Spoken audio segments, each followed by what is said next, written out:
Okay, so here we go. Firdaria, times when. So first of all, we'll look at actually what Firdaria are. We'll have a brief recap on sect and its importance when assessing which planet is in charge. And this will be followed by looking at the sequences and differences and the time when the diurnal and nocturnal planets come together. And then finally, we will finish up with looking at times in the lives of celebrities to see how the planets in the Firdaria sequence come into play. So what are they? They're a Time Lord system that is first systematically recorded by Abu Mashar in the 8th century. He possibly got the technique from Al-Andagazar, but the thing is, the entire technique in Abu Mashar appears on Solar Revolutions, which is translated by Ben Dykes, and it's such a complete system that it seems this was an old system that was already in existence. But whether or not the documents haven't turned up yet or have been destroyed, we don't know. Time will tell. There was a similar system in the Hellenistic era, and they are similar to the dashas of Vedic astrology. Now, I should remember, Ashwin told me how many different types of dashas there are in Vedic, and it's in excess of 40. So this is actually quite a simple system. The planets and nodes are given differing numbers of years when they have control over events. And during the planet's active time periods, they are assisted by the remaining planets in the Chaldean order. So what are the advantages? You don't need complicated maths. You only need the chart in front of you, so you don't need a computer. So if you're on a desert island, then you've got your chart. You can work out when you're going to be rescued or not. You only need to know if the chart is diurnal or nocturnal and the Chaldean planetary sequence. So why use them? Some of you, obviously, you've been studying with Rod, who is a brilliant astrologer. It's a simple system to know ahead of time when certain planets will be activated and how they will manifest. So you can actually sit down with a client and work out their life story up until they're 75. But always the caveat, providing you've correctly delineated the planets in the first place. And the other thing, you need to take into account the age of the native when you're looking at likely events. For instance, if a planet signifies marriage in the first 10 years, it's unlikely this will happen. Now I've got, I'll read something out. It's Sun, Mars. So if it's a diurnal birth, we're coming to all this anyway. So if it's a diurnal birth, Sun-Mars period is actually activated at 8.5 years old. So it says he will go on journeys and perhaps marry. Well, in our culture today, it's unlikely people will marry and go on a journey. And trouble will come to him from the bite of a dog or the stroke of an animal or from a fall or a blow because of blood which will flow from his body. So, you know, some of these facts are quite dire. So again, it's common sense. Look at the age of the person and the planets involved. So Firdaria, Firdariat is composed of two words. Fir is the king or ruler, and Dar is light. So this suggests we must consider the sect of the chart and the condition of all the planets, including if they are in or out of sect. I'm sure you all know what sect is, but just in case and just as a reminder, we will actually look at the sect conditions. So sect relates to day or night, night and day, which is the one.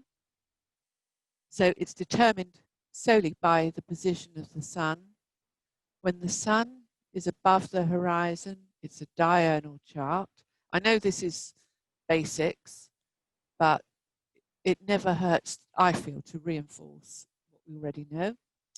Nocturnal chart is when the sun is below the horizon, the moon becomes the sect light. And it doesn't matter which hemisphere in a nocturnal chart the moon is placed, she is always sect light when the sun is below the horizon. So the sun is below the ascendant, descendant degrees. So we looked at sect light to start the sequence of the planets. During the day, we start from the sun. Nocturnal, we start from the moon. Each planet has a specific period of years it's responsible for managing. Saturn has 11, Jupiter has 12, Mars has 7, the Sun has 10, Venus has 8, Mercury has 13, the Moon has 9. Now that total takes us up to 70. We don't know when the nodes were added and in which system, whether it came from the Vedic system or it was in the Hellenistic. We just don't know, but the nodes appear. And the north node has 3 years, south node has 2 years. So they're from 70 to 75. So we've got a 75-year sequence. Now, here we come to answering, I forget who it was who asked if I was going to talk about this. So there is some discrepancy about the location of the nodes in the nocturnal sequence. Now, as I say, I was taught by Rob Zoller, and I think possibly Rod was as well. And in Rod's translation of Bernati, he misread the wording or misunderstood the wording, and he put the nodes in the nocturnal sequence after Mars. But it is very clear. I mean, I've got reams and reams and reams of different authors who all state the nodes for diurnal and nocturnal come at the end. And indeed, in his latter years, Rob Zoller did change his stance. And I have seen an email where I actually have a copy of this email, where he was writing to one of his graduates and said, yes, he now realizes that his translation was in error and the nodes do indeed come at the end. So, I mean, you know, of course, it's entirely up to everyone how you want to use your sequences, as with house systems, thorny subject. So I use them between the age of 70 and 75 for diurnal or nocturnal. So now we come here. So this little table just shows the years when the planets are active. So the sun rules for the first 10 for a diurnal, the moon for the first 9. Venus in a diurnal rules between 10 and 18. And this sort of fits in with the ages of man, which of course is another time system that we use, or well, I use when looking at the planets, when the moon rules 0 to 4. It's in Shakespeare, in As You Like It, I think. So Saturn in the diurnal birth rules for 11 years between the age of 40 to 51, and the sun at that time rules for 10 years between the age of 39, 49, and so on. I don't need to, I think you can all see this, hopefully. Incidentally, I will stop and give time for questions, so do unmute. And if I'm not being clear, please don't hesitate to interrupt. Because although Zoom is wonderful, what I really, really miss is the personal interaction. So if, as I say, if I'm being muddly, if I'm not being clear, please tell me. So the Chaldean order is from Saturn down. So it starts with Saturn as the keeper of the gates between the aliens up above, and then Jupiter, and then Mars. And of course, these are the three superior planets. They are above the Sun. Then we have the Sun, and then we have Venus, Mercury, and the Moon. And this is how they appear in the sequences of Firdaria. So each Firdaria ruler has the other planets to help them out. So this is the diurnal sequence. So the Sun rules for the first part, and then he rules for 1 year, 5 months, and so many days. And then he's joined by Venus. So this takes you up to nearly 3 years. Then he's joined by Mercury, then the Moon, then Saturn, Jupiter, and finally Mars. So the nodes don't play any part in these sequences. It is purely the naked eye planets.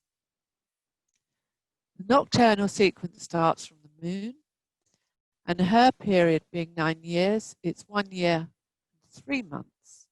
So for the first year and 3 months, she is solely in charge, and then she's helped out by Saturn, Jupiter, Mars, Sun, Venus, and Mercury. Now the thing is, with Firdaria, as with zodiacal releasing, where they're grateful, they can show you the chapters in the Book of Life, and then you've got the subheadings or subchapters as you go through. And this is why I think it's such a valuable system.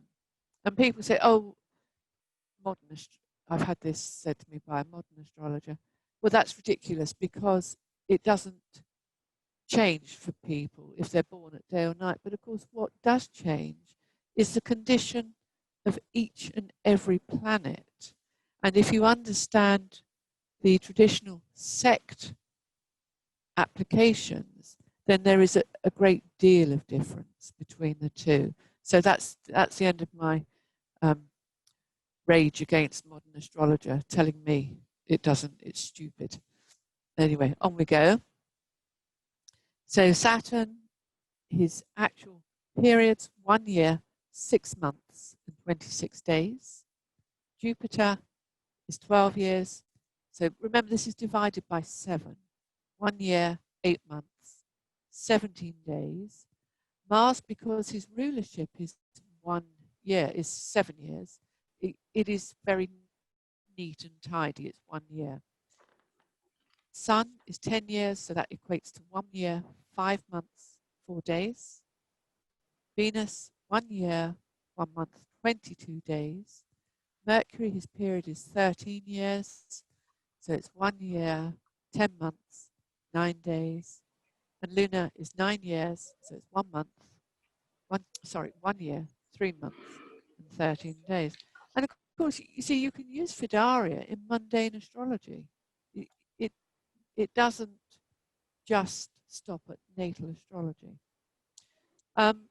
This is a little sort of Excel sheet, just which I give to students, because this is the years from sort of 18 to age when we're approached by most clients. So this is just a handy crib sheet, so you can see which Firdaria you're in. So this side is diurnal, that side's nocturnal. It's all pretty basic. We're getting there, okay? So, as always, you need to delineate each planet. You need to consider, is the planet in rulership, exaltation, sect, triplicity, or is it damaged in some way? If it's in an angular house, this is Rob Zoller's teaching. it's able to act with 100% of its strength, good or bad. If it's succeedent, it can operate 50%, and if it's in a cadent house or sign, it's 25%. You also need to look to see if any planet is conjunct a fixed star and what the essence of that fixed star is, because that will, again, give you more substance to your delineation. Is it opposite the sun, or is it damaged by aspect or phase? You know, if you're really into traditional astrology, you will also consider the phase, the helical rising and setting of the planets. But this is such a simple system. And then you look to see which planets aspect one another and what is the aspecting planet's condition. Is it hindered or is it able to work freely? So once you know, you can more accurately judge the time periods. So before looking at the use of Firdaria in relationships, we'll first look at an example chart. So finally we're getting to some astrology, because it's boring reading words. It's the astrology we want to see. So this is a friend of mine.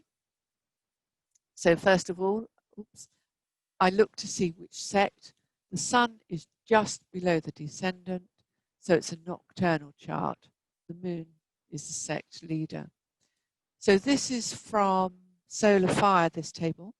If you have Morinus, which is a free software, traditional software, he also gives the Firdaria tables. So we'll look at Jupiter. We can see immediately Jupiter is angular, whichever house system you use. He's in the 10th. He is in triplicity, as he's in the air signs. And he can operate with 100% of his power. He is unaspected traditionally, because there is no planet in Ptolemaic sight to him. So it's a Jupiter that operates alone. So now when we look at the Jupiter-ruled period, which began on the 6th of November 1970, when the native turned 20, and he left his home country and he moved abroad as a missionary. So Jupiter is the natural significator of religion, and preaching became his career, Jupiter in the 10th house. He was actually educated and qualified with numerous qualifications as an engineer. So in 1978, when he entered his Jupiter-Mercury Firdaria, he developed ill health and had to return to his home country. In 1982, oh, hang on, lost my mouse. In 1982, he entered his Mars Firdaria. So let's look at Mars. Mars is exalted. It's in the 9th house. The 9th house is related to overseas and also to religion, law, higher education. And he returned to Europe and began extensive outreach work as a soldier of God. And of course, Mars is an indicator of the army of soldiers, butchers, etc. He wasn't a butcher, isn't a butcher, but he works, part of his career as an engineer, of course, is working with iron. Now you have to know about the strength of metals to be an engineer. So it's an exalted Mars in the 9th house, insect, and in haze, because Mars is in a separate hemisphere to the sun. He's above the sun. And he went to Russia. He smuggled Bibles into Russia and had lots and lots of adventures. He did a great deal of work. He went to Bosnia after the war and helped build orphanages using his skills as an engineer, and also still preaching. And it was during this phase, the Mars phase, that he gave up modern astrology. He was an astrologer, even though he was he's a devout Christian, and he turned to traditional astrology. So any questions so far? Am I going too fast, too slow? I mean, I know I've done a lot of basic stuff. Is everybody okay? If I don't hear from anyone, I take it you're all okay. Right, jolly good. So we're going back to the technical stuff now. I hope you'll find it's interesting. I just love this GIF. There's one time in both diurnal and nocturnal charts when the same planets work together at the same age, but they swap the lead according to whether the chart is diurnal or nocturnal. And I should think you've covered this with Rod. At the age of 44 years and 7 months for diurnal and nocturnal, Saturn and the Sun come together. Now, this is the only time in the Firdaria periods where you get the planets not only coming together, but also, as they're the same age, sharing the same perfected houses. So if it's a diurnal birth, Saturn is the lead, and then the Sun is the assistant. And they will cover the 9th, 10th, and 11th perfected houses. In the nocturnal chart, the Sun is the lead, and Saturn becomes the assistant. And again, it's the 9th, 10th, and 11th perfected whole sign houses. I don't know how many of you have been aware of this feature with Firdaria. It's something that when you're perhaps doing synastry charts, it's worthwhile considering taking into account the Firdaria of both people. So, it seems, as I say, sorry, Sharon, it seems quite a few people are not aware of this. So that was a very interesting question. And when you looked at the years, the houses 9th, 10th, and 11th, what do you mean? Sorry, might be a silly question, but what do you mean? Right, with perfected houses, this is again is a traditional no computer necessary system where you start with the age of birth at the first house. When you are born, you are not 1 year old. So it's not the first house. And then each house or sign takes up the next year. So the second house, second sign, is the age of 1 to 2. The third house or sign is the age of 2 to 3. And so on round the chart. So when you get to the 12th house, it's the age of 11. And then you come back to the ascendant, and it's the age of 12. So the first house works in 12. So 12, 24, 36, 48, so on and so forth. And really, with these two systems, you don't need secondary progressions. You don't even need transits. I mean, transits are important. But in traditional astrology, transits were one of the last things that were considered. Firdaria and perfections were to the fore, and you will find these mentioned in all the ancient authors. So the reason it covers 3 houses is because of the length of time that the planets are in rulership for. So as I said, Saturn rules for, hang on, I forget how many years. So Saturn rules for, is it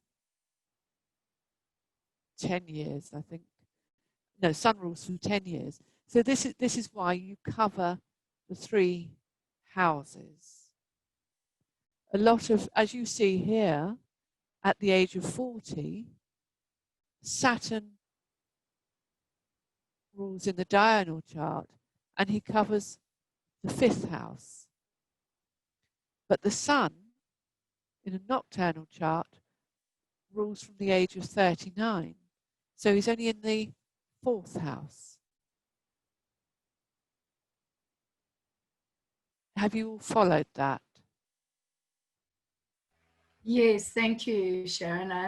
That's great. Quite a few of us have not really had much experience with the perfected houses. So this just explained why you'll have 3 sort of perfected houses all together. 1 first, second, third, that sort of thing. So thank you. It's cleared it up for me, and others have said yes. Good. Well, you're missing a treat not knowing perfections. I mean, seriously. There are fantastic perfected houses. Some have only just learned them now after the 3rd year. My students learn them the minute I touch on planets. Okay, let's carry on. Yeah, well, I actually teach Firdaria in my 2nd lesson because they're so easy.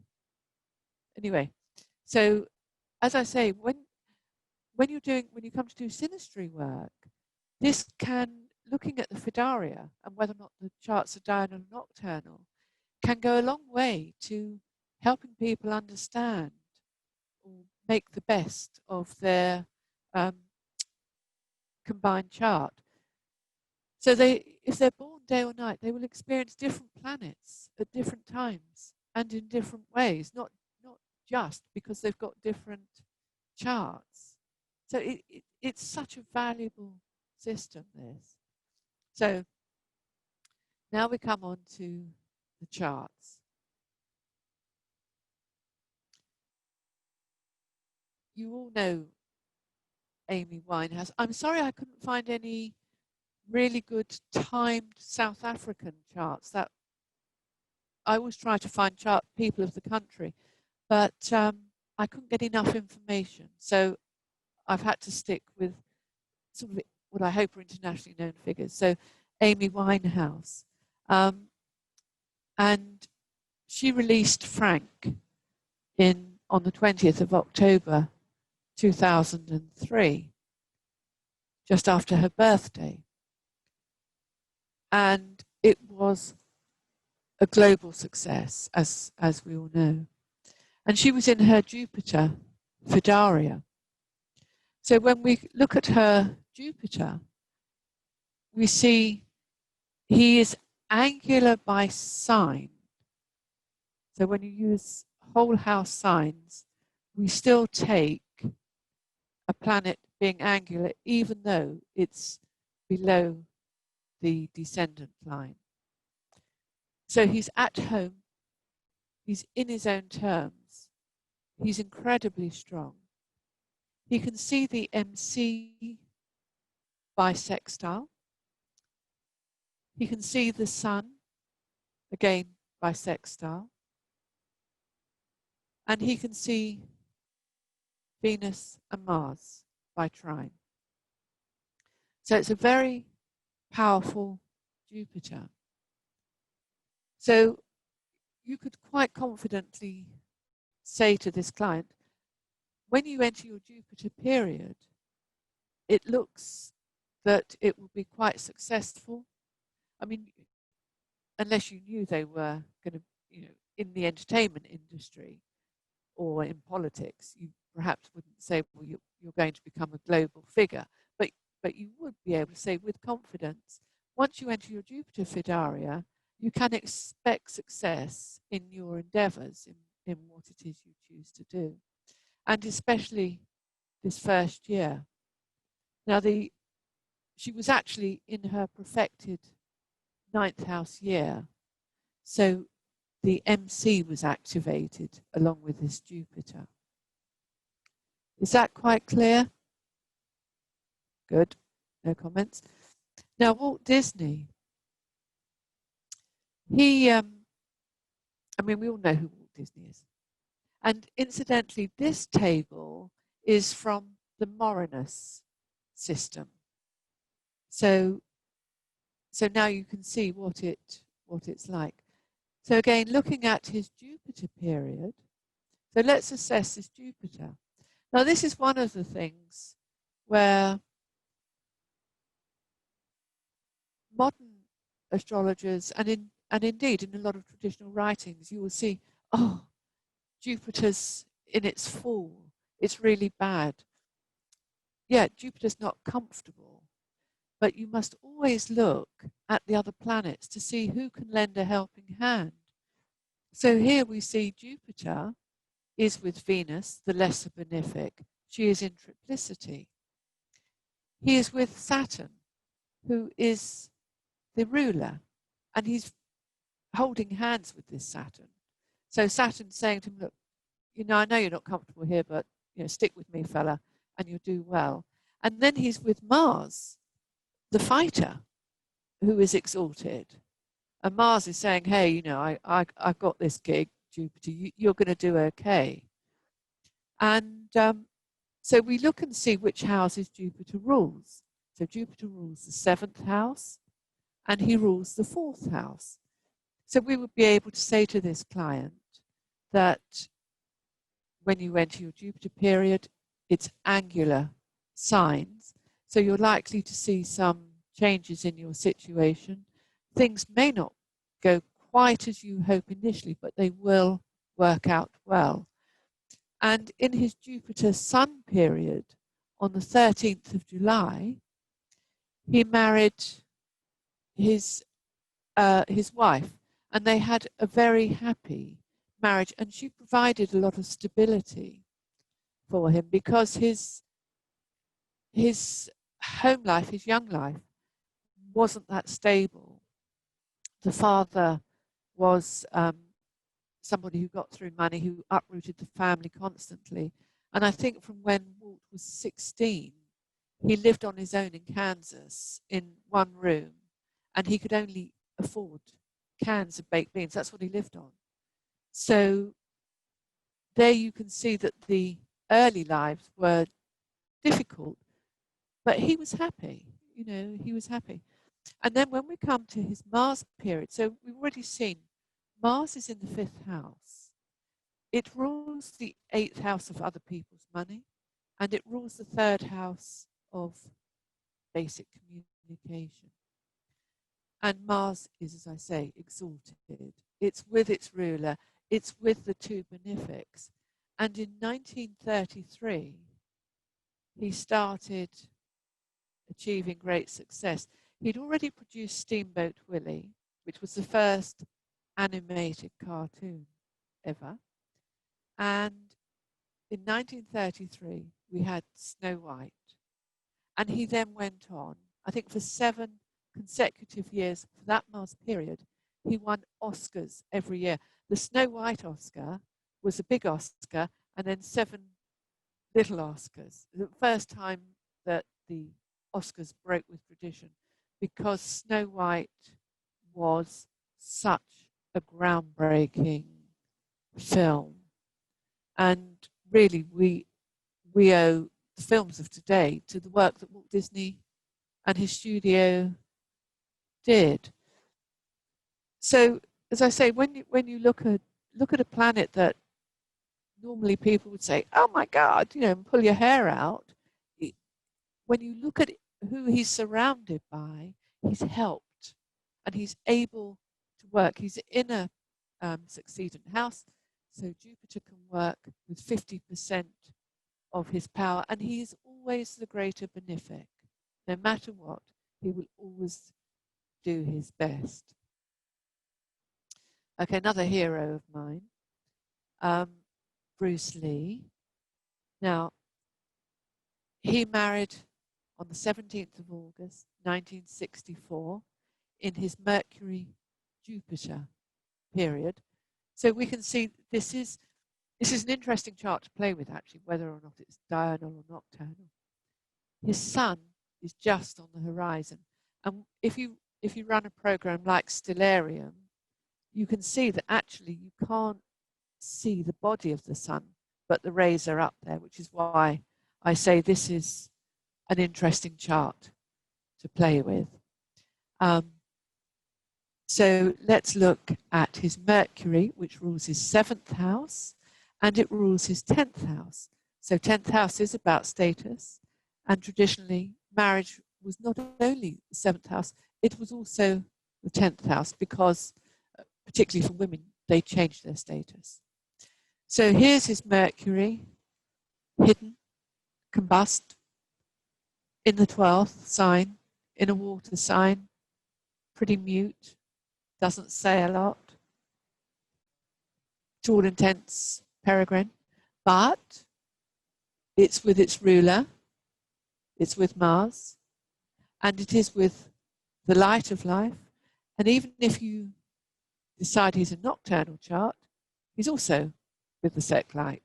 So he's between the two lights, even though the moon obviously is dying. So we can say during his Mercury period, there's likely to be a focus on relationships, partnerships, and career matters. And so he did indeed marry.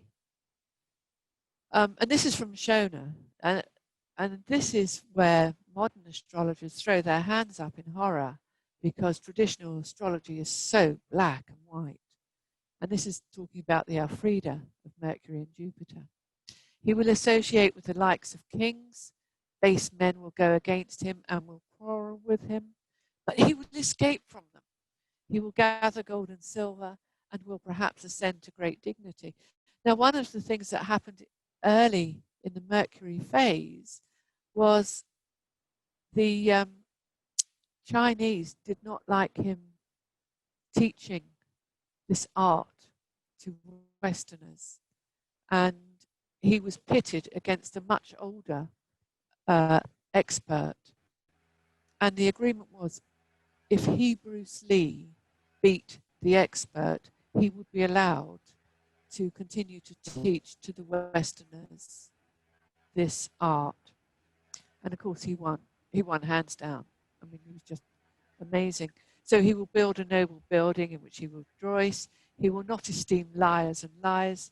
He will make great expenses. Well, I don't know what his finances were like, but Sharon, the yeah. Alfreda, sorry, could I just ask, the Alfredas, I just didn't get that. What are the Alfreda? Alfreda is another word for Firdaria, sorry. Okay. And this is how it appears in Shona in 1545.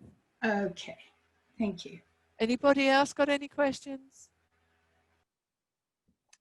Okay, Okay, Sharon, I wanted to know, when you spoke of Fir meaning, I think the king, and Dar the light, is that Arabic translation? Is that? It's Pahlavi, Persian. Ah, okay, thank you.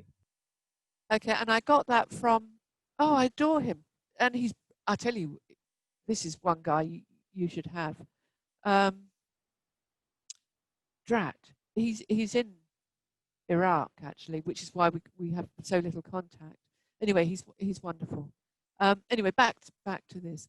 So Fist of Fury was released on the 23rd of October, when he's in his Mercury-Venus phase. So again, we would say, well, Venus has got absolutely no dignity, but she is in triplicity. She rules the water triplicity by day. She's with Mars, her dispositor. So although it's not something I certainly would, I wouldn't look at this chart and say, cool, you're going to have a hit in your hands, Buster. Nonetheless, I wouldn't ascribe dreadful happenings. I wouldn't say you're going to be in prison, you're going to be hospitalized, possibly through a sword fight or something else to do with Scorpio. But this is how it plays out. This is why it's important to look not only at the planet under consideration, but at everything surrounding that planet under consideration. So Venus is, of course, the lesser benefic, and Mars, with whom she's associated, does rule the 5th house of, let's call it, entertainment and pleasure. So that's that. Now I'm going to come back to the Sun-Saturn periods at the age of 44 years and 7 months. Are you all okay so far? Does anybody have any further questions? They all seem okay. Good. Oh, wait, there's one question, Right. just loving it. Okay, Yeah. so we all like. You're all okay.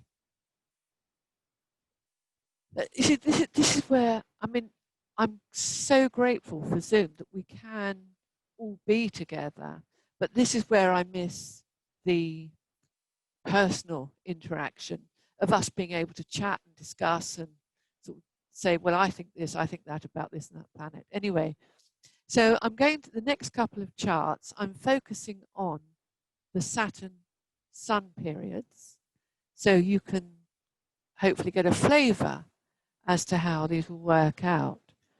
So this is a male chart. It's diurnal because the sun is up above the horizon. And we're assessing the Sun-Saturn, the Saturn-Sun period. So here again, we have Saturn in Cancer, where people go, ugh, but Saturn is conjunct the MC. He's in his own terms. So he's angular, 100% able to affect his power. He has a separating sextile to Jupiter, who is the exalted ruler of Cancer, and he has a sextile to his dispositor, the moon. Sharon, people are wondering what the S is in the circle next to the south node. Oh, that's a spirit. That's what I use for spirits. A spirit of fortune. Part of spirit. It's a lot of spirit. Oh, the lot or the part of spirit. Yes. Okay, thank you. Okay. Yes, so we can say that during the Saturn period, this person is going to have 10th house matters prominent in his life. And now we look at the sun. So the sun is in the terms and decan of Jupiter. So although seemingly the sun doesn't have any status, I mean, of course, the sun is the light of life, so he's got 100% status. But what is important, he's in his house of joy, in the 9th house of God, and he's with the lesser benefic. And if you look, he's actually sandwiched between the two benefics. So it's a very good, prominent sun. So although he's in aversion to his ruler, it's the sun. You know, it really doesn't matter.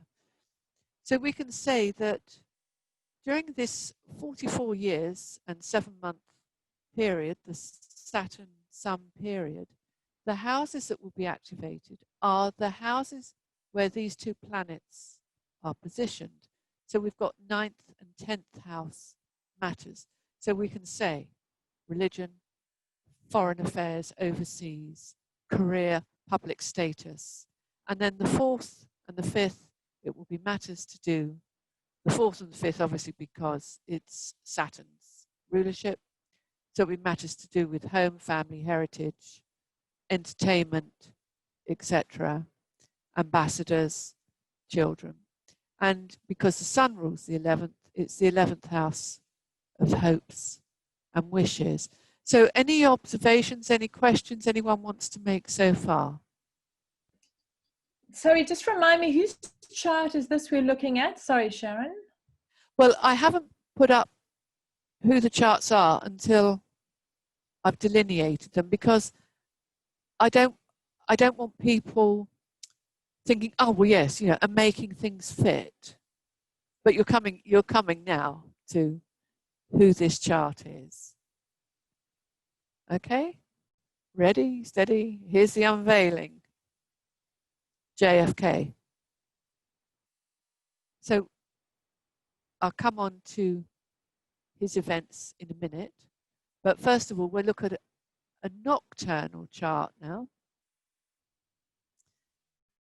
So this is a, yeah, there we go.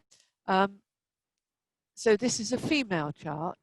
So it's not Saturn, Sun, it's Sun, Saturn. So this person, her rising sign is a female. Her rising sign is Leo. So when the sun's activated, this has become very prominent. It's in the 4th house of home, heritage, and family. And then we look at Saturn. Saturn is angular, so he's very strong. He's a triplicity ruler. So although we can say he is in exile, he is in his own terms, and he's in the decan of the greater benefic, with whom he has a sextile aspect. He has an aspect to the sun by square, and also to Mercury by trine. He rules the 6th and the 7th. So this is to do with health, servants, partners, public partners. And so these two will work together, and they will bring into focus the 1st, the 4th, the 6th, and the 7th. And this is the chart of Indira Gandhi. So now we're looking at what happened when they were both 44 years and 7 months. So here you can see the two charts. So Indira is on the left, JFK on the right. So bearing in mind JFK, we've got the 9th house prominent, because that's where the sun is located, and the 10th house. So he's president. So we can say there's going to be travel and to do with your status. And for her, we can say you're going to be prominent, but at home. So for Indira, in 1962, when she was 44 years and 7 months, the Sino-Indian War continued to be fought, but was eventually halted in late 62. And she was working for her father, Nehru, who of course was Prime Minister or President. And she herself, Indira, was president of the Congress Party. And at this time, she met JFK and Jackie on their state visit to India in 1962. So her sun in the 4th isn't necessarily visible, but it's angular. But Saturn, duty and ambition, is in the regal sign of Leo. So it's to the 4. And here's a photograph of them at the age of 44 years and 7 months, both of them, on the state visit. I love the way that I was able to find this. I think I'm really good. And for him, at the age of 44, of course, he's 6 months older than her and a diurnal birth. So he celebrated his birthday where Marilyn Monroe sang "Happy Birthday, Mr. President," bringing in the Saturn 5th house. And then February, the astronaut on the Mercury craft, so he's in a Mercury period, became the first American to orbit the Earth 3 times. So that brings in all those houses. And then 30th of September, at the age of 44 and a bit more than 7 months. 44 and a bit more than 7 months, 45. He intervened, he personally intervened to allow James Meredith to enter and study at a white university. The Cuban Missile Crisis was ended, and he visited India and met Indira Gandhi. So this is how these things came together. Would I have predicted all this? Not necessarily. I mean, you know, I've only been studying it for 30 years. And here he is with Marilyn Monroe on his birthday concert. Now, another issue is Saturn. Oh, sorry, any questions, any observations? No, you're all okay?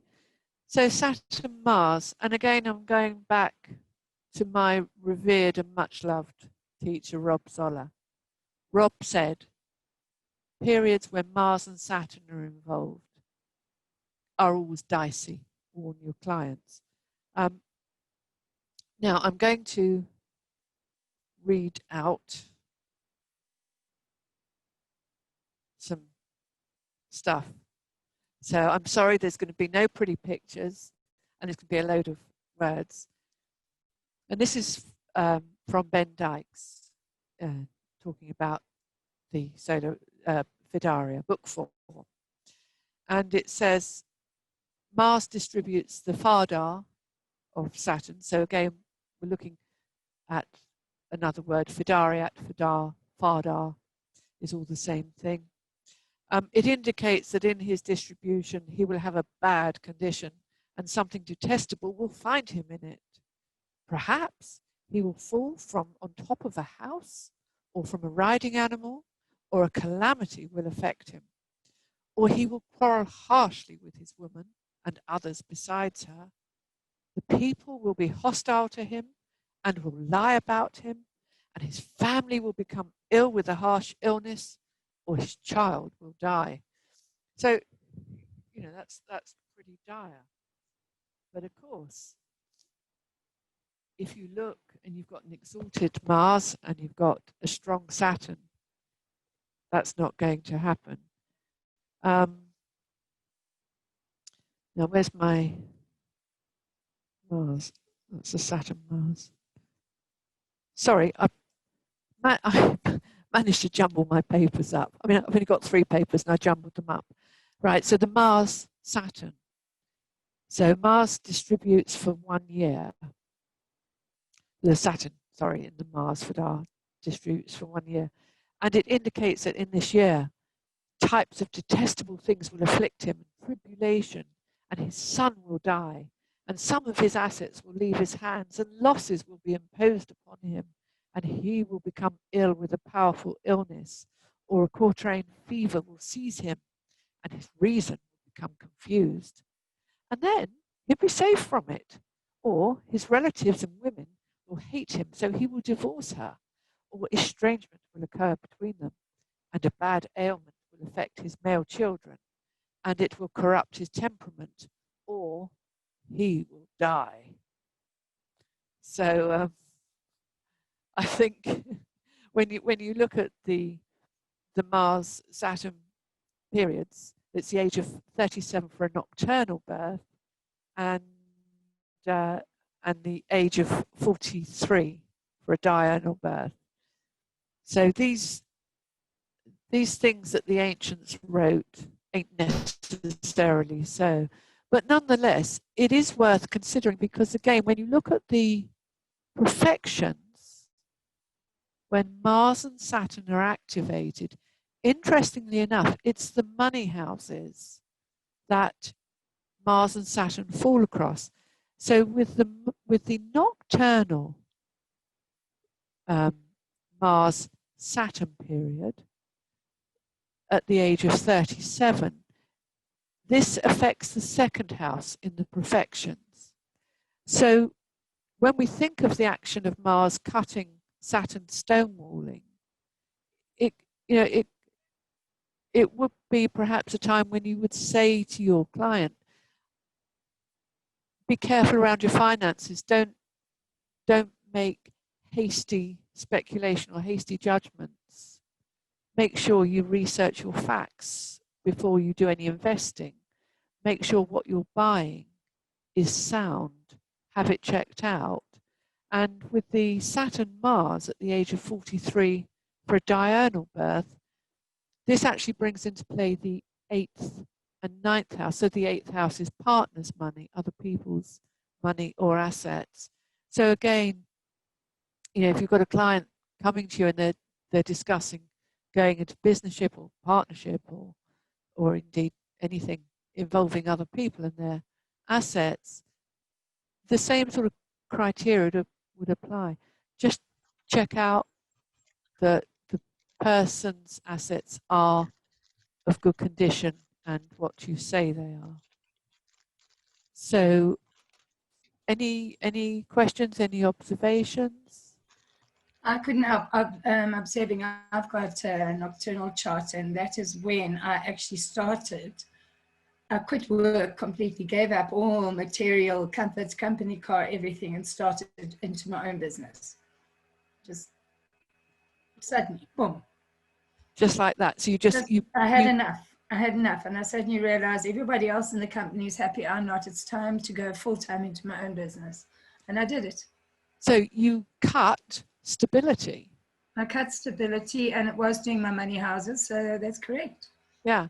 Anyone else got any observations? You see, this is it, isn't it? See, when we can get these personal anecdotes, it actually makes it real. It makes it come alive.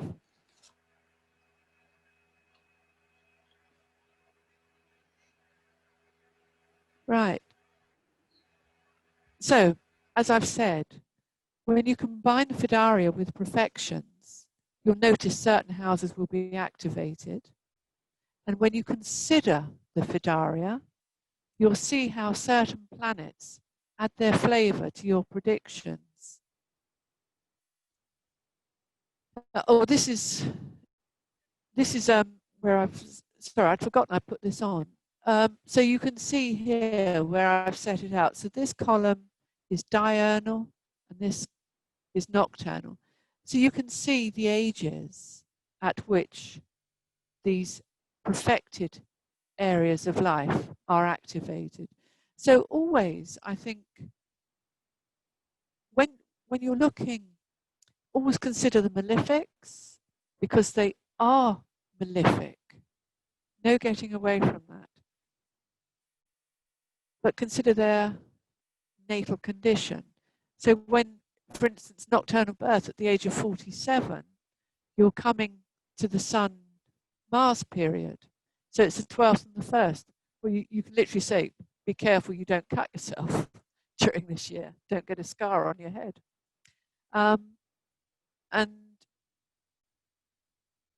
Let's see.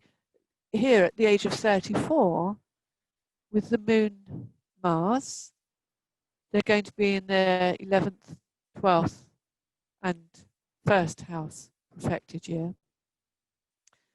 So this is, I feel, a very handy table that you can instantly use. You know, if you're doing, say you do in our previous existence, if you went to do fairs and you've got this table in front of you and you've got their chart, you can in 10 minutes do a 10-minute reading. And in fact, I did this when I was teaching in Taiwan. I got the students to do this with one another, and they were able to accurately pinpoint the times in the other student's life when certain events happen. So this is a fantastic system. You just need this little chart. Now this is Sharon, yeah. Sorry. She said, one of our people said, are you able to enlarge this chart? Anita, it's quite big on my screen, so I don't know why it's not big on your screen. And why does your age stop at 61? Oh, it purely and simply. Listen, I'm more than 61, so it goes on beyond that. No, this really was just to show the Mars, Saturn, and the Sun, Saturn periods. That's why this is just a short. It's really interesting because I look at the row where we get the Sun Mars at the age of 47 and a bit, and that's when I got I had a huge operation because of cancer of the uterus. And then when we go into the Firdaria with the Venus Firdaria, that's when my hormones went haywire. Yeah. It's a similar thing, if you like.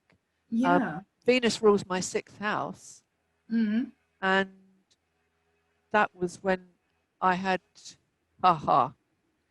terminal cancer and had Yeah. several operations under the Venus-Mars period. Yeah, and the sun rules my 6th house as well. Wow. Yeah. So come on, people. Anyone else want to chip in? Sharon, for me, when I was 40, so I'm a nocturnal chart. Yeah. My mother passed, and it's strange because it's a sun Venus, which would, seem like quite a beautiful event, wouldn't it? Yeah. It actually, it wasn't. It was very painful and traumatic. So I couldn't quite relate to that. When I was 41ish, 42, so during the sun, Mercury, sun, moon, is when I met my current partner. So that I can relate to, because of course the sun is the male, and then we've got the 7th house. Karina, could I just stop? Were you more than 40 and a half when your mother passed? Actually, no. I was a month before turning 40. I was actually 39. It was August. My birthday's in September, so it's actually the sun period, perhaps. Yeah. Well, yeah, the 4th house. It's the 4th. Yeah. Now, again, sort of slightly argumentative, perhaps. There's a lot. Most of us reading Lily, learning from Lily, would take the 4th house as the father and the 10th house as the mother. But actually, when you read Abu Mashar, Sol, Valence, many others, the focus is on parents in the 4th. They don't really specify that the 10th house relates to the mother. So 4th house activations are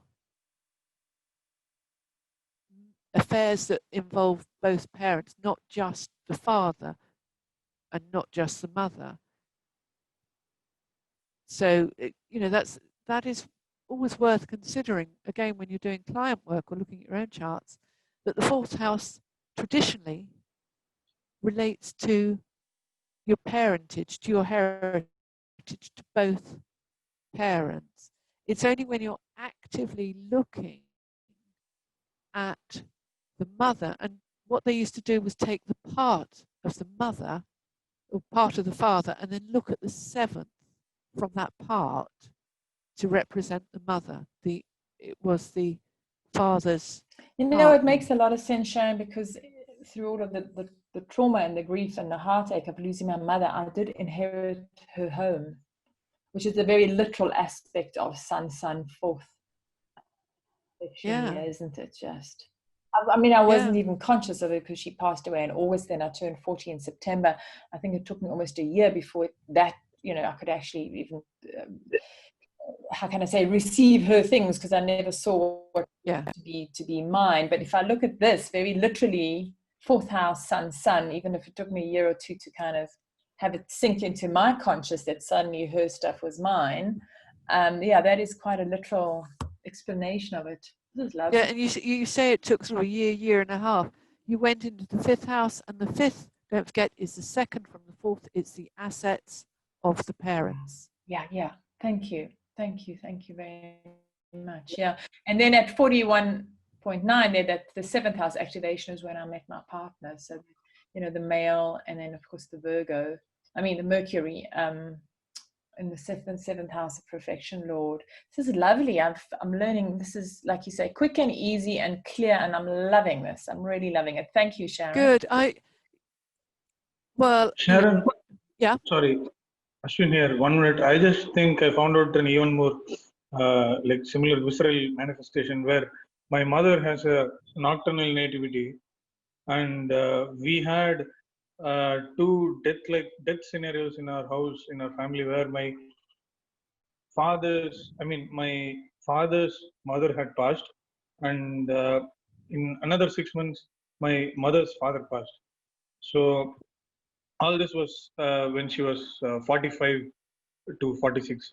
So which was Sun Saturn Fardar, I think. So it's interesting. So both the elder statesmen of your family, Yeah, both the passed. surviving elder people had passed during that time. See, it's just wonderful, isn't it? Yeah. You know, I mean, I know we're talking about sad events. Yeah, I mean, but go on, Aswen. so I was just going to say that it's strictly astrological. So Yeah, it's fantastic what the astrology shows. It really is. But of course, the astrology can show the extent of our knowledge, and I'm afraid I need 1,000 lifetimes to become a good astrologer. But this little crib sheet is handy, and what I will do, I will print off. No, I will. I mean, you'll have this anyway, won't you? You'll have this presentation anyway. Laurie? Okay. They'll have this. Yes, we do have this presentation, and all members of ASA will be able to get it from there. But you know, if you could send us a printed copy, whoever came here today will certainly get it by mail. So if you could mail it to me, Sharon, I think everybody. I'll email you. I'll email you. You'll email it to me. Perfect. Yeah. Thank you so much. And then we will send a bulk mail out to everybody who was on here today. Yeah. Thank you. My pleasure. My pleasure. Okay. Well, thank you very much. That would be fantastic, because then one can work through it again. It's so much. Yeah. Thank you. Thank you very much. Yeah. Okay. Sharon, Kier, our IT lady, you know, she said, if you send her a copy, I will add your copyright onto it and then add it to the printables on the member section of the site. So that's what we will do. That'll be a lot easier. Okay. Okay. So then we will keep your copyright on it. Okay. So just mail it to me and I'll send it off to Kier. Thank you. Yes. But one thing I will say about copyright, and I really thank you and appreciate that. But remember, I'm standing on the shoulders of all those who've gone before me. I'm standing on my teacher's shoulders. So I feel sharing the knowledge I have acquired from them keeps their memory going. Because my three mentors are all up in the stars now. So I'm happy for my little bit of knowledge to be shared. But thank you for the copyright thing. Okay, we'll go on to the next thing. And this is sort of just something a bit different, something to ponder. And this comes from my great friend and ally and person with whom I do a lot of research, Stephen Birchfield in Norway. He is a brilliant traditional astrologer. And he, Ona and Ben, were the three who were personally taught by Rob Zoller, and these three personally received the only qualification that Rob gave, which was AMA. So you can go to any of those three guys in full confidence that you will get Rob Zoller's teaching. So 9 years in the lunar Firdaria, is 108 months, the same number as the moon's greater years. You all know about the greater, lesser, and mean years of the planets. 10 years in the solar Firdaria is 120 months, the same number as the sun's greater years. The years of the sun and moon provide a sect and eclipse-based rationale for the ordering of most of the planets and their periods, which also incorporates benefic and malefic themes. So the planets on the lunar side, on the right side, are all the nocturnal planets, you know, the sect. So Moon, Venus, and Mars. And Mercury, as we know, can be either diurnal or nocturnal. And the nodes, as we say, We don't know when and where they arrived, but they're there. And here the diurnal, you have the Sun, Saturn, and Jupiter. Sun and Moon, their periods add up to 19 years. Saturn and Venus, 19 years. Jupiter and Mars, 19 years. And Mercury and the nodes, 19 years. Isn't that brilliant? I really think numerology is fascinating, how we come back to the metonic cycle. And I think people forget how useful the metonic cycle, I am slightly digressing here, the metonic cycle is, because if you're looking at a lunation, you know that 19 years previously or 19 years to come, the moon will hold roughly the same degree she holds on that day. And that's useful for mundane work, actually. It throws up some interesting observations. And we have a numerologist who's listening to the talk. Oh, really? Yes, we do. Gail Smith. She's a numerologist listening to the talk. So, Gail, is there something about the number 19? Gail, you can come on board.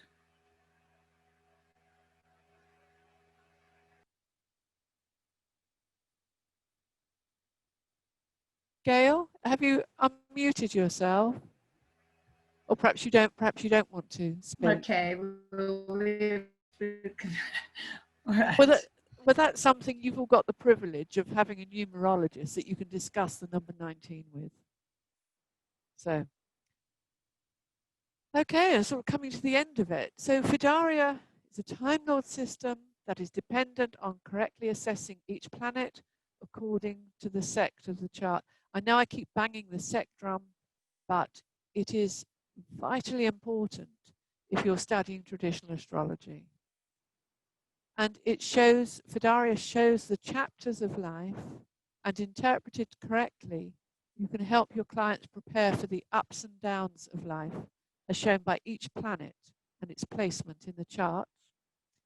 As always, use other methods to check the likely outcomes, and don't forget the great gift of common sense. You cannot promise for people what is not shown in their chart. And that's it. Now, I had a question about your charts. I think you mentioned that you'd drawn them up in Solar Fire, and it looks like it's got the terms on the outside. Did you find that display of your charts, is that to be found in Solar Fire? And what would the name be of this chart? I don't know. So put your chart up on. Yeah. I'll tell you what. Let's just let me just do this last bit, and then I'll go to Solar Fire and I'll show you where to find it. Oh yes, please. Thank you. Thank you. Okay. Right. Let's just go. Now, Aswin, who is on here, is in the throes of getting his book out on Firdaria Periods of Life. You can contact him at the abverdict@gmail.com. And of course, he is the proprietor of Celestial Vibes magazine. So that I've been privy to some of the information that will appear in this book.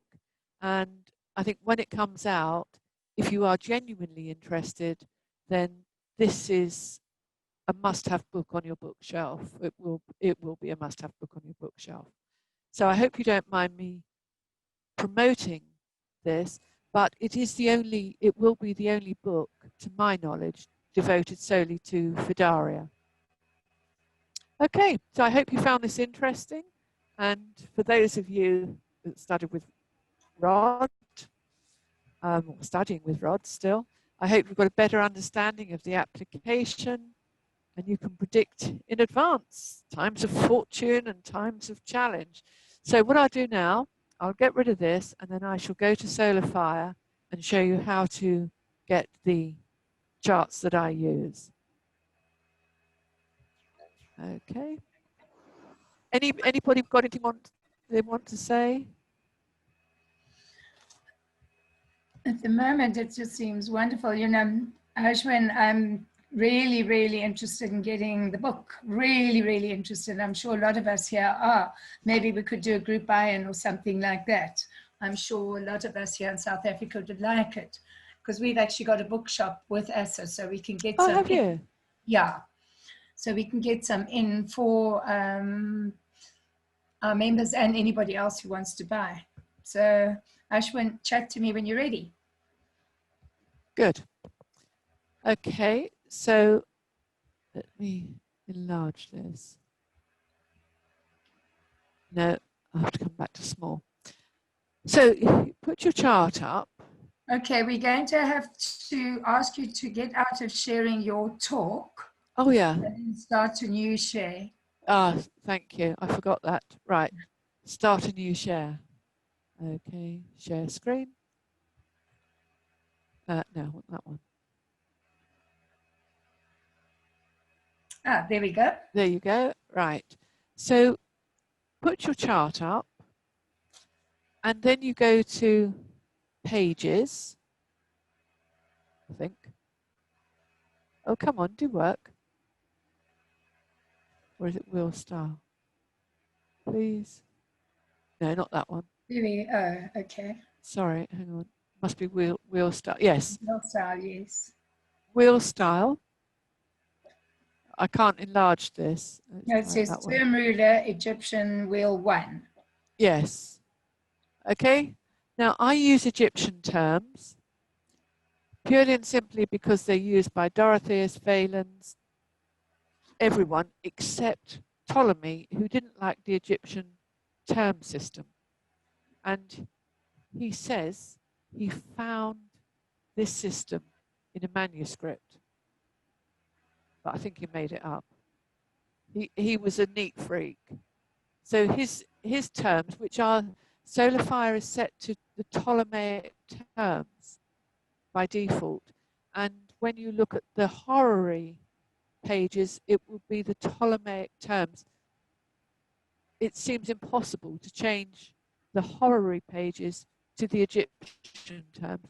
So that's the term rulers around the outside. There's all sorts of pages here that you can use. Now this, yeah. When I look at my chart and the Firdaria that comes up that I've currently got, it gives me it says nodal variation, right? And then it has the nodes popping in there at age 39. So if I wanted to get the one that you're using, what does that one call, what is it called on your? It's a straight, so go to reports, tabulations, come down and you see the straightforward Firdaria. And here you will see the nodes at the age of 70 at the end. Okay, thank you. So it's the straightforward Firdaria under tabulations, under reports. Easy. Thank you. Thank you so much. Any other questions on solar fire whilst we're here? That was very clear. Thank you. Good. Well, there you go, chaps. How was that? Sharon, that was absolutely fantastic. I mean, that's really created my interest again. Let me take my video off here. There we go. I was glued to my screen. It made me feel quite embarrassed I've let this go. So now I'm really keen to really do myself like a refresher course. Tell me, do you offer courses? Oh yeah, I've got my own full comprehensive traditional astrology course. Mm-hmm. I haven't actually offered standalone segments because most of the people who come to me are coming from a modern background and they're having to start from scratch. I'm just in the throes of writing a standalone electional course for the Turkish school, Astro Art in Turkey. They've asked me to teach electional there. So I think what I'll do, I'll just put something together send it to you, and then you can just share it, help others. Because, you know, to do a course on Firdaria, we've done it. Yeah, Basically. true. We've just done it now. And with Ashwin's book, Ashwin, when is your book going to be ready? I'm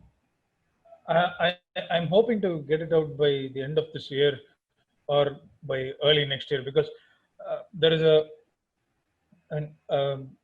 apart from the writing work, there is a lot to be done, and I'm trying to kind of get a, you know, as much as, I mean, I'm trying to get the look or appearance of the book as good as possible, because I'm doing things by myself, and I'm not. I don't have the patience to wait for a traditional publisher. So I have to learn things and I have to do it myself. And those are the things that are pending, and I'm still working out the ISBN stuff. And I'm trying to choose between KDP and the Ingram Spark, so the self-publishing platforms. So it's all Greek and Latin at this point. So I hope to be done. Literally. Yeah. So. Ashwin is still translating from the original text. Cool. So it's what you will get will, again, you see, again, we may uncover some gems as to how to use and integrate Firdaria even further into our daily practice. Yeah, well, that'll be wonderful. Ashwin, you can communicate with me on our side, and we will certainly get that book going through our association. So that'll be great. Sure. Thanks very much. Thanks, Sharon. Who could believe, Sharon, this talk would give us so many gifts? Thank you so much. This has been absolutely wonderful. Does anybody else have anything to say? We've had a lot of very good positive comments, Sharon, with a lot of thank yous for people who've had to leave. Our numerologist unfortunately had to leave, but she just said that her Wi-Fi crashed. Well, that happened. So that's a pity, but at any rate, thank you so very much. We're absolutely honored to have had you, and for your generous offer to share your knowledge the way you have. Kia will be in touch with you so that we can get that out to our people, those who couldn't attend but who will be listening from our webinar when we post it up, so they can go back and back and back, all our members, and go over what you've said today. So thank you so much. Anybody else want to have anything to say to Sharon?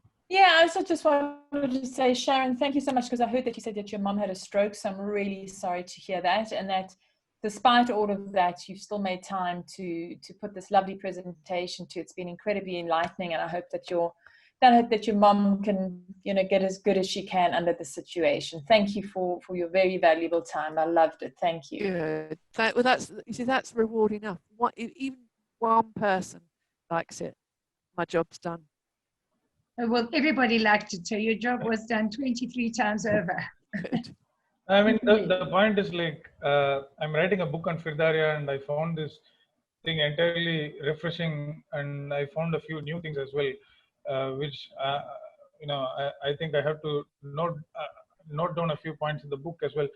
So, and especially using Firdaria as part of synastry work is something that I've never heard. I think I wrote it as well. So it's an entirely new dimension, and I'm sure it will be extremely revealing if we kind of use the work in synastry to see which fardars fall together at which stage, and if there is any chance where the fardars of both the natives meet at some point of time, which is there are many similar techniques in Vedic astrology as well, but I think Fardar is far more easy and approachable. So I think, thank you, Sharon, for making this effort to kind of publicize Fardar as much as possible, because I think it has not still reached as much to the modern astrologers as it should have. So, thank you. Good. Well, I hope one day we get to meet in person.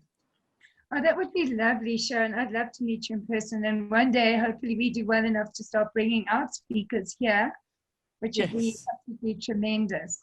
Yeah. But once again, thank you very much. And thank you to the audience. Without you guys, this would not be possible.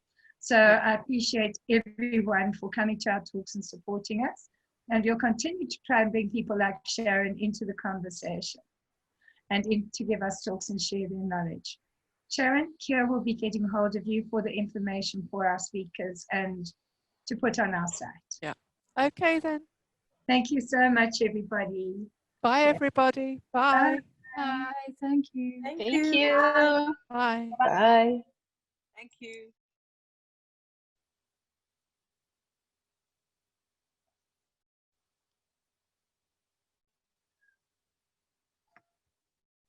There.